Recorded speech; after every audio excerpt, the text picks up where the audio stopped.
નમસ્કાર, welcome to માતૃત્વ ગર્ભ સંસ્કાર કેન્દ્ર. હવે આપણા બધાને જે PDF મળી છે એમાં જે પહેલું પેજ આપણે જોઈએ તેમાં ધ્યાન, પ્રાણાયામ, ગર્ભ સંવાદ, સંતાન ગોપાલ મંત્ર, મંત્ર લેખન, વાંચન, આ 6 વસ્તુ આપેલી છે અને બાજુમાં જોઈએ તો તારીખ આપેલી છે. મતલબ કે પહેલી તારીખે જ્યારે આપણે ધ્યાન કરીએ છીએ તો અહીંયા આપણે રાઈટ કરી દેવાનું છે.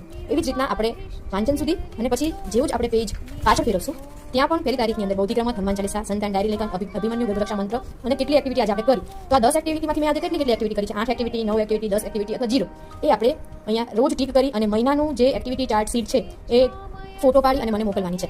આ સાથે જ બીજી બધી એક્ટિવિટીમાં ડાયરી લેખન. હવે માતૃત્વ ગર્ભ સંસ્કાર ડાયરી લેખન. ભવિષ્યમાં આપણને આપણું બાળક કેવું જોઈએ છે, કેવા ગુણો હોવા જોઈએ, તેના માટેના 10 મુદ્દા અહીંયા આપણે લખવાના છે. એ લખાઈ જાય પછી રોજ દિવસમાં 3 વાર એ 10 મુદ્દા વાંચવાના છે.